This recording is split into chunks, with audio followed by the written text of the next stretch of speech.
salut sama gars amis sportifs inconditionnels de football ñu ngi leen di nuyu di leen jaajëfalaat di leen dalalaat ak jàmm chaîne bi di C5 Info di la wax toujours ne bu dee gan nga ci page man nga abonné nga activer cloche de notification bi pour bañ a rater benn vidéo ñu dugal aussi mën nga def sa réaction ci commentaire yi bul fàtte tamit le petit pouce bleu muy le bouton j'aime c'est vraiment hyper important pour nous dañuy ñëw nag tey ji fas yéene leen décortiquer li nga xamante ne bii nag mooy position wu Sénégal foofu nga xam ne mooy ca Qatar ca mondial ba nga xamante ne bii jëm nañ ca mais aussi wax ci li nga xamante ne bii nag mooy ay chance u Sénégal ci li nga xamante ne bii mooy mondial bi a commencé nag par poule bi nga xamante ne bii nekk nañ ci bokk ko nag ak ñetti équipe muy l'Hollande bi nga xamante ne bii mooy favori wu groupe bi mais aussi Qatar pays organisateur ak équipe boobu nga xamante ne mooy Équateur nekk foofu ca Sud Amérique comme ni ngeen ko xamee nag Sénégal en étant champion d'Afrique nag bokk ci li nga xamante ne bii nag mooy 20 premiers u classement FIFA bi nag am na ay chance am bu baax a baax pour mën a génn ci li nga xam ne mooy poule bi mais aussi avant de commencer il faut ñu préciser aussi que ne ce sera sans Sadio Mané parce que kooku di star international sénégalais bi kat moom blessure bi dafa mujj graaw ba malheureusement nag day daal di mujj forfait ci loolu nga xamante ne bii mooy mondial bi définitivement donc nag maintenant Sénégal nag day daal di devoir nag réfléchir di jouer nag sans kooku nga xamante ne bii mooy seen leader ci kanam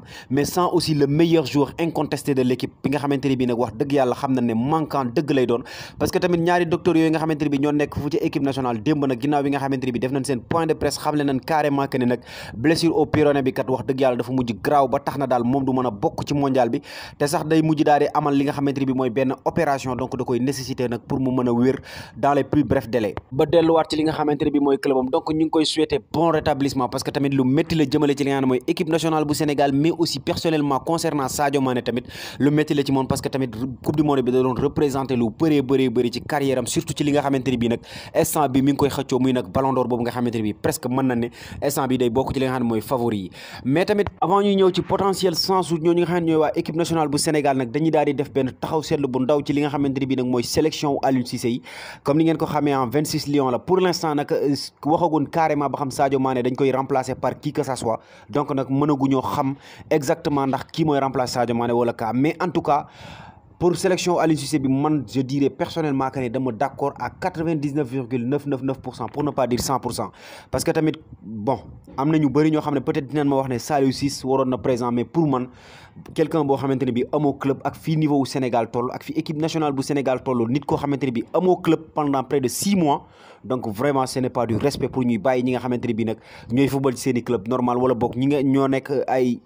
compétiteur di la indi naturellement parce que rek yow yaa demoon Coupe d'Afrique ba wala boog def nga fa Coupe d'Afrique bu baax a baax donc nag vraiment pour le cas de Saliou Ciss moom wax dëgg yàlla nii rek la mënoon a demee donc ci gardien yi presque mën na ne amul surprise à part ce Mori Diaw bi nga xamante ne bi peut-être wax na ne mën na ñëw mais moom tamit jeune la xale la te aussi il a tout l'avenir devant lui donc contrairement ak benn Cheikh Alfred Gomis boo xamante ne bi peut-être bii moo nekkoon dernière compétition majeure am wala boog dernière mondial am donc nag sans surprise kooku di Mendy ñëw na kooku nga xamante ne bi aussi mooy Seny Dieng le gardien de Queen Park Rangers aussi ñëw na ci défense bi aussi presque mën na ne amul surprise ñi waroon a ñëw doo nga ñëw ci milieu de terrain bi pareil en attaque certains me diront aussi que ne kooku di Habib Diallo peut-être waroon na ñëw à la place de qui je me dirais peut-être benn Bamba Dieng boo xamante ne bi peut-être mën nga ne footballut lu bëri foofu nga ne mooy ca Marseille mais dernièrement gis nañ ko entraîneur bi tàmbali di ko jox benn confiance bi donc muy ñëw moom tamit di dikk di dugal aussi wax dëgg yàlla c'est un joker de luxe même bu fekkee du partant ci équipe nationale bu Sénégal moom Bamba Dieng joker de luxe la ci li nga xam ne mooy équipe bi gis nañ carrément apport bi nga xamante ne bi amoon na ko ci CAN bi aussi mi ngi entraîné donc choix d'entraîneur la mu indi kooku di Bamba Dieng à la place de kooku nga xamante ne mooy Habib Diallo bon concernant li nga xamante mooy critiques yi jëmale ci loolu nga xam ne mooy équipe nationale bi nag peut-être du ci mën a ñàkk mais certaines personnes ñu ci mel ni Cheikh Tidiane Gomis wax dëgg fa yàlla il critique pour seulement di critiquer mais tey jii li ma mënta comprendre mooy que ne nga jël benn entraîneur ne xamul dara te du mës a xam dara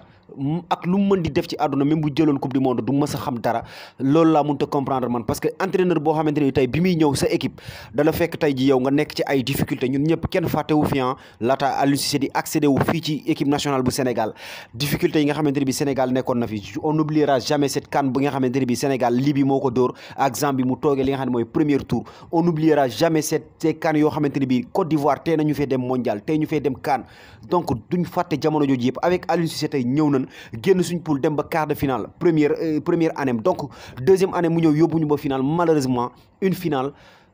mën na demee nu ne donc ñu mujj ko perte contre équipe boobu di Algérie mu yóbbu ñu mondial même bu fekkee génnuñu suñ poule mais gis nañ progression aussi mu qualifié ñu 2 fois de suite foofu nga xam ne mooy ca mondial bi ñëw jëlaat CAN bi donc tey booy critiquer kooku da nga koy critiquer ci leneen mais pas parce que kii moom xamul dara te du ma mas a xam dara. donc nag man message bi nga xamante ni maa ngi koy lancé Cheikh Tidiane Gomis wala ñenn ñoo xamante ni mel nañ ni moom mooy carrément ñu jàppale équipe bi instant bi ñu toll on a besoin de cohésion li ñu soxla mooy booloo li ñu soxla mooy nekk benn di wax li nga xamante ni mooy avancé loo équipe bi certes critique mënul ñàkk mais del critiquer ci li nga xamante ni mooy avancé loo équipe bi aussi ci choix classement wala choix tactique de jeu boo gisee loo xamante ni bi peut-être du yoon mën nga ko wax mais simplement taxaw ne kii xamul dara du mës a xam dara te du mës a xam dara même bu jëloon coupe du monde du xam dara vraiment ay critique la yoo xamante ni bi Sénégal kese la am te loolu soxlaatuñu ko ci li nga xam ne mooy équipe nationale bu Sénégal donc bu ñu jógee ci loolu nga xam ne mooy sélection bi nag dañuy daal di aborder li nga xam ne mooy 3 matchs yi nga xamante mooy ay matchs crucial des matchs capital bi nga xamante ni bi moo ci njëkk mën naa ne moo ci gën a métti muy contre Hollande.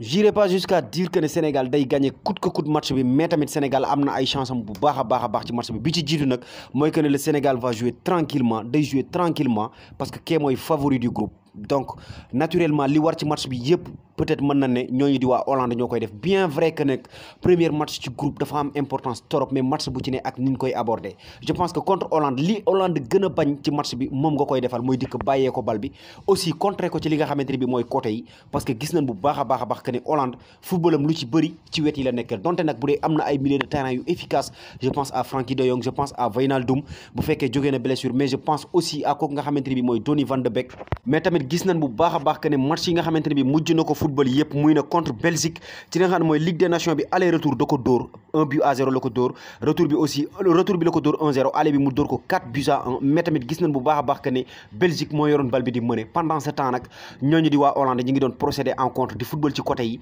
bàyyee Belgique milieu de terrain bi carrément donc bàyyee ko bal bi carrément loolu nag moo nekk arme fatale équipe boobu nga xamante ne mooy Hollande loolu nag gis nañ ne c'est un atout majeur pour équipe boobu di Sénégal parce que gis nañ bu baax a baax que ne Sénégal ñi mu gën a am problème pour footballal mooy ñi nga xamante ne bi dañuy def bloc bas taxaw ci suuf di défendre rek mais contrairement ak Hollande bi nga xamante ne bi day football bon ba pare te match bi aussi matcham la war a doon ba pare match bi aussi moom moo am obligation def lu bëri ci match bi donc dana permettre nag que ñu am yenn occasion yi pourquoi pas même battre l'Hollande mais buñ ko mënta battre sax ñu gagné ko ci li nga xamante ne bii nag mooy wala boog ñu match am ak moom match nul am benn point ci li nga xam ne mooy premier match bi donc mën a aborder beneen match bi nga xam ne moo ciy topp contre le Qatar facilement. par contre boo jógee ci match boobu nga xamante ne bi presque mën na ne mooy premier match bi ëpp importance ci li nga xam ne mooy compétition bi da ngay daal di dal ci li nga xam ne mooy pays hôte bi muy nag le Qatar donc nag forcément di nga def faire face à arbitrage bi xëy na mën na la bañ a jàppale wala boog mën na bañ a favorable ci yow mais tamit am nga benn atout majeur ci kaw équipe boobu di Qatar yow yaa ko féete kaw peut-être yow yaa ko ëppale ay joueurs yu baax yow yaa koy ëppale ay joueurs de haut niveau ba pare aussi yaa ko gën a miin li nga xam ne mooy compétition bi avec des joueurs de haut niveau comme ku ci mel ni Kalidou Koulibaly comme ku ci mel ni Edouard Mendy comme ku ci mel ni tey par exemple benn Idrissa Gana Gueye benn Ismaïla Sarr ci kanam donc boo amee ñooñu wax dëgg yàlla ay Qatar waruñu la të c'est vrai que nag dernièrement gis nañ équipe bu Qatar bi def benn ascension maanaam daal benn montée en puissance bu baax a baax parce que gis nañ ko ci coupe arabe bi mu dóor équipe bu ci mel ni tamit Égypte par tir au but mais aussi dóor ay équipe yu bëri foo xam ne mooy ca coupe Qatar ci coupe li nga xam ne mooy coupe arabe bi aussi ci match amical yi tamit def na ci ay match amical yu bëri am ci ay victoire yu bëri buñ jógee ci match boobu nag dañuy daal di dal ci dernier match bi nga xamante ne bi peut-être mën naa ne man personnellement jàpp naa ne moo nar a gën a métti ci compétition bi wala boog ci poule bi pour équipe bu Sénégal parce que match la boo xamante ne bi équipe bi ngay am presque mën naa ne yaa bokk ak moom nu muy footballé li nga amoon ci benn possibilité muy nag nekk favori ci contre Qatar ba pare ëppalee ko yenn joueurs de haut niveau yi peut-être mën na bañ a feeñ fii parce que benn équipe genre Afrique la ñuy footballal presque mën naa ne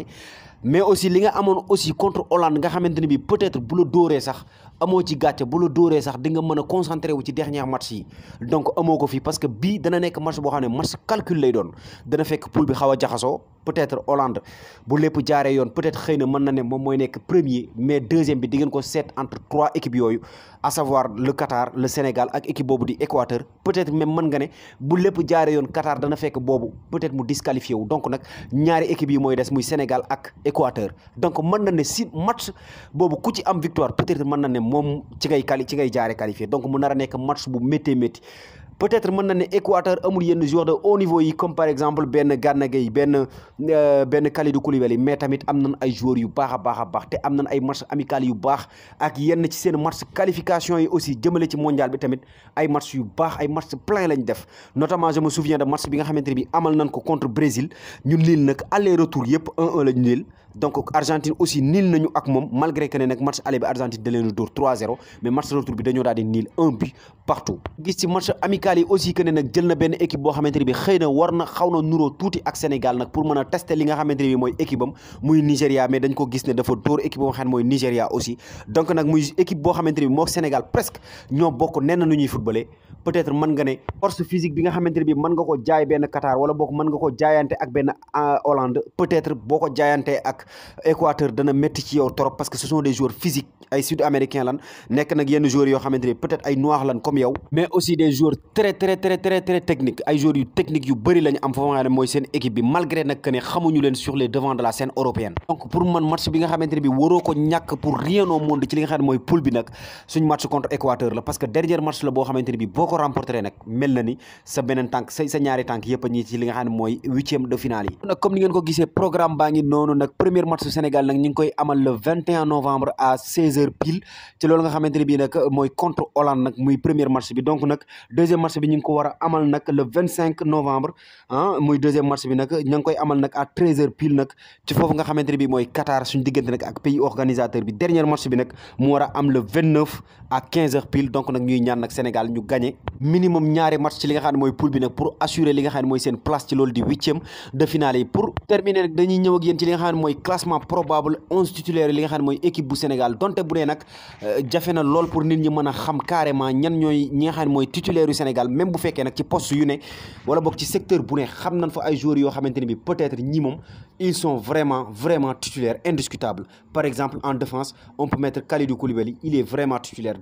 indiscutable la ci attaque bi aussi on peut dire que Ismaïla Sarr est vraiment un titulaire indiscutable ainsi que nag ko nga xamante ne bi mooy Boulaye Dia donc amis sportifs inconditionnels du football sama question du jour mooy selon yéen ñan ñoo war a nekk 11 partants wu équipe nationale bu Sénégal man nag sama 11 partants nii laa koy tëralee selon man ci gardien de but damay daal di teg ko nga xamante ne bi nag mooy Edouard Mendy incontestablement le numéro 1 ci axe bi aussi man je opte pour benn acte Abdou Diallo ak ko nga xamante ne bi mooy Kalidou Koulibaly parce que mooy axe bi nga xamante ne bi moo ñu jox Coupe d'Afrique bi en plus de ça ñi ngi en pleine forme ñi ngi football ak seeni club donte bu dee Abdou Diallo n'est pas titulaire mais tamit ñi ngi football ñi ngi am temps de jeu donc c'est bon te aussi on ne change pas une équipe qui gagne Youssouf Sabaly dana jëlaat li nga xamante ne bi nag mooy postam ci latéral droite bi malgré que ne nag defoon na absent ci li nga xamante ne bi mooy Coupe d'Afrique bi mais tamit ñëwaat na et il est en forme mi ngi football ak Betis Séville ci côté gauche bi nag j'opterai pour ko nga xamante ne bi mooy Fodé Ballo-Touré malgré nag que ne moom tamit titulaire indiscutable foofu ca Milan AC mais tamit avoir quelqu'un comme kooku di Théo Hernandez comme concurrent nag wax dëgg yàlla c'est très difficile pour nga imposer wu ci kanam mais tamit ma ngay football ma ngay am temps de jeu bu baax donc nag moom laay teg ci li nga xamante ne bi mooy côté gauche bi par contre ci milieu de terrain bi Rémi Ménage dina ci xaw a am tuuti parce que kooku nga xamante ni mooy Pathé Ciss man gis naa ne def na benn ascension boo xamante ni bi wala boog def na benn montée en puissance boo xamante ni bi tey peut-être man jàpp naa ne mérité na li nga xamante ni mooy place de titulaire ci équipe bi nga accompagner ko ak benn Idrissa Gana Gueye bi nga xamante ni bi benn am na expérience ci compétition bi wax dëgg yàlla trouvé war na benn temps de jeu bi ak Everton te aussi mi ngi football bu baax a baax te aussi xam nañ aussi niveau bi nga xamante ni bi mën na ko apporter équipe bi bu milieu de terrain amee yenn jafe-jafe yi donc nag boo ko accompagné ak Pathé Ciss bi nga xamante ne bi dana indi benn rigueur bi aussi ak benn marquage bi ci li nga xam ne mooy milieu de terrain bi wax dëgg yàlla di nga am benn milieu de terrain bu compact aussi ci kanam ñaar ñooñu nag mën nga fa teg benn Krépin Diatta bi nga xamante ne bi tamit moom it amaan na benn temps de jeu bi ak Monaco wax dëgg yàlla mooy instant bi ñu toll mën na ne mooy suñu meneur de jeu instant bi ñu toll mën na ne Sénégal numéro 10 bi moom kooku di Krépin Diatta kese moo ko war a football li nga xam ne mooy rôle numéro 10 même bu fekkee nag am nañ benn Pape Matar Sarr bi nga xamante ne bi gis nañ ko ci qualification yi def na ay match yu excellent wax dëgg yàlla mais aussi wax dëgg yàlla am na benn niveau boo xamante ne boo fa tollee aussi manque de compétition bi boo amee benn concurrent boo xamante ne bi il est sérieux rek da ci joué trop te ku ne gis na ne Pape Matar Sarr wax dëgg yàlla joué wut ak équipe boobu nga xam ne mooy Tottenham donc man j'opterai pour un milieu de terrain boo xam ne benn trio boo xamante ne bii nii da nga mën a am benn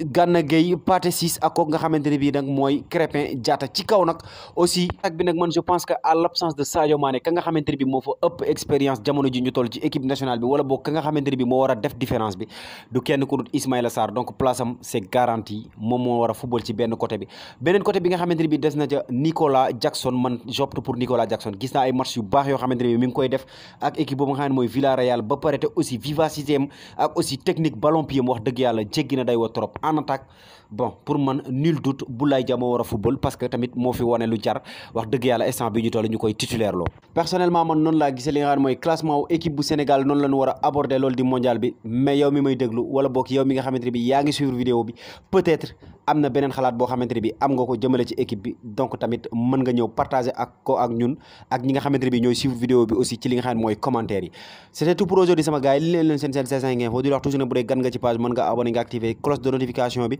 pour bañ a rater benn vidéo ci vidéo yi ñu dugal aussi mën nga def sa réaction ci commentaire yi bul fàtte tamit le petit pouce bleu muy le bouton j'aime c'est vraiment hyper important pour nous merci et à très bientôt et aussi vive le Sénégal ñi ngi ñaan yàlla aussi Sénégal jël li nga xamante ne bi mooy coupe du monde bi